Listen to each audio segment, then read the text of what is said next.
सुप्रभात, नमस्कार। कैसे हैं बच्चों? तिरंगा झंडा आपका बन गया होगा, लेकिन आपकी फोटो मुझे अभी तक नहीं मिली। आप सभी एक तिरंगा झंडा बनाकर मुझे भेजने वाले हैं और आज का ये आपकी क्रियात्मक अभिव्यक्ति के अंतर्गत गिना जाएगा। ठीक है, तो अब हमने अपनी पिछली कक्षा में तिरंगे झंडे के बारे में समझा था, पढ़ा था। सॉरी, तिरंगे झंडे के बारे में हमने समझा था और पढ़ा था। तिरंगे झंडे के बारे में हमने जाना था कि तिरंगा हमारा राष्ट्रीय ध्वज क्यों है, उसमें कौन कौन से रंग हैं, उसका नाम तिरंगा क्यों पड़ा। एक बार फिर आपको समझा दूं कि तिरंगा झंडा 3 रंग होने के कारण इसे तिरंगा कहते हैं। यह हमारा राष्ट्रीय ध्वज है। इसमें केसरिया, सफेद और हरा 3 रंग हैं। इसके बीच में एक चक्र है।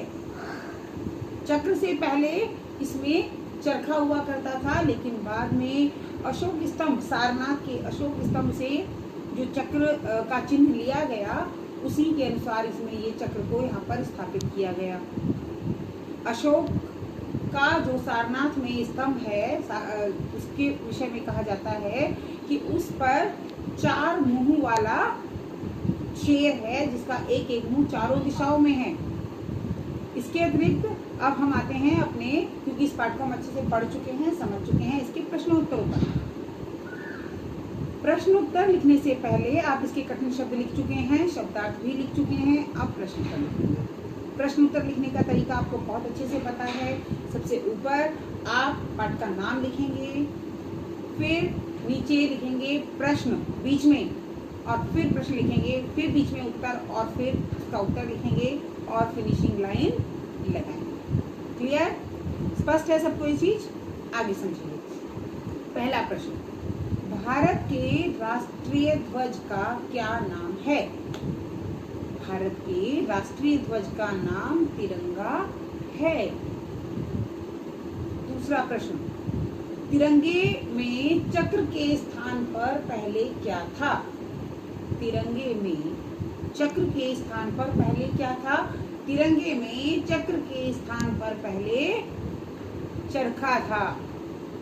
चरखा जिससे सूत काटते हैं, है ना? चक्र के स्थान पर क्या था? चरखा था, और बाद में चरखे को हटाकर वहां पर चक्र का निशान जो है वो रखा गया।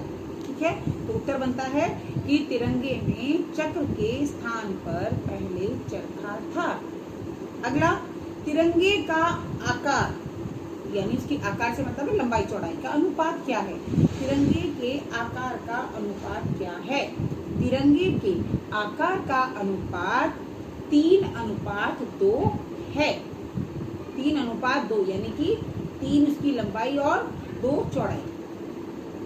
ठीक है, आगे देखिए। तिरंगे का नाम तिरंगा क्यों रखा गया? ये आपके लिखित प्रश्न है, इन्हें हम थोड़ा सा दीर्घ बनाकर लिखेंगे। तिरंगे का नाम तिरंगा क्यों रखा गया? तिरंगे का नाम तिरंगा इसलिए रखा गया क्योंकि इसमें 3 रंग हैं। तिरंगे का नाम तिरंगा इसलिए रखा गया क्योंकि इसमें 3 रंग हैं। और अगला प्रश्न है, इसमें कौन कौन से रंग हैं? इसमें 3 रंग हैं। सबसे ऊपर केसरिया, बीच में सफेद, और तीसरा रंग हरा। अर्थात तिरंगे का नाम 3 रंगों के कारण तिरंगा रखा गया, और इसमें क्रमशः केसरिया, सफेद और हरा 3 रंग हैं। अगला प्रश्न, तिरंगे के विषय में कौन कौन सी बातें महत्वपूर्ण हैं? तिरंगे के विषय में कौन कौन सी बातें महत्वपूर्ण हैं? तिरंगे के विषय में निम्नलिखित बातें महत्वपूर्ण हैं। महत्वपूर्ण मतलब जरूरी। 1, कि तिरंगे को कभी भी जमीन से नहीं छूना चाहिए। किसी भी परिस्थिति में तिरंगे को जमीन से नहीं छूना चाहिए। दूसरी बात, तिरंगे के फट जाने पर या उसका रंग हल्का पड़ जाने पर उसे फेंका नहीं जाता, बल्कि उसे जल में प्रवाहित किया जाता है। 21वीं बार सभी राष्ट्रीय मुख्यालयों पर तिरंगे को फहराया जाता है। सभी राष्ट्रीय मुख्यालयों पर तिरंगा झंडा फहराया जाता है। अगला पॉइंट, राष्ट्रीय शोक के समय तिरंगे को आधा झुकाया जाता है। राष्ट्रीय शोक के समय तिरंगे को आधा झुकाया जाता है। ये जो है ये तिरंगे के विषय में कुछ महत्वपूर्ण बातें हैं। आगे प्रश्न देखें, तिरंगे का चक्र हमें क्या प्रेरणा देता है? आपने देखा कि तिरंगे में एक चक्र है, सफेद जो पट्टी है उसके बीचों बीच एक चक्र बना हुआ है, उसके विषय में मैंने काफी आपको पहले भी बताया है। तो उसका क्यों महत्वपूर्ण है, वो हमें क्या प्रेरणा देता है? तिरंगे के मध्य में बना चक्र जिसमें 24 तीलियां होती हैं, वह चक्र हमें निरंतर 24 घंटे, 24 तीलियां जो हैं 24 घंटों का प्रतीक है, 24 घंटे निरंतर आगे बढ़ने की प्रेरणा देती हैं। आगे बढ़ने की प्रेरणा देती हैं, निरंतर आगे बढ़ने की प्रेरणा देती हैं।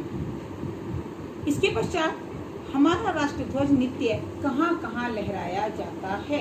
अर्थात हमेशा हम देखते हैं कि मुख्य जो हमारे राष्ट्रीय त्योहार होते हैं उन पर तो सभी जगह राष्ट्रध्वज फहराया जाता है, लेकिन नित्य कहाँ लहराया जाता है? नित्य का मतलब होता है प्रतिदिन।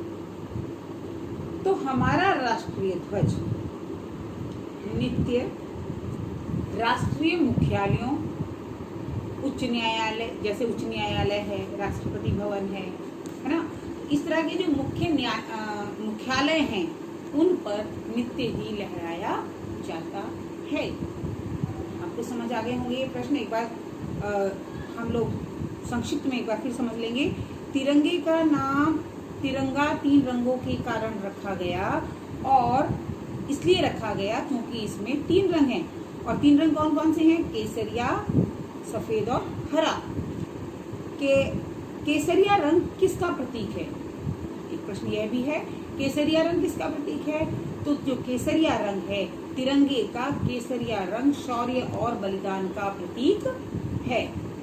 तिरंगे का केसरिया रंग शौर्य और बलिदान का प्रतीक है। तिरंगे के विषय में कौन कौन सी बातें महत्वपूर्ण हैं?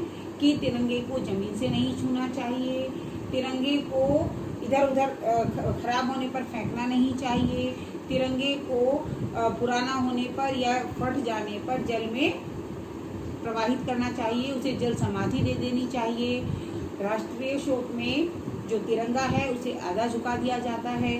तो इस तरह कुछ बातें हैं जो तिरंगे के विषय में महत्वपूर्ण हैं और ध्यान रखनी चाहिए। तिरंगे का चक्र हमें निरंतर आगे बढ़ने की प्रेरणा देता है।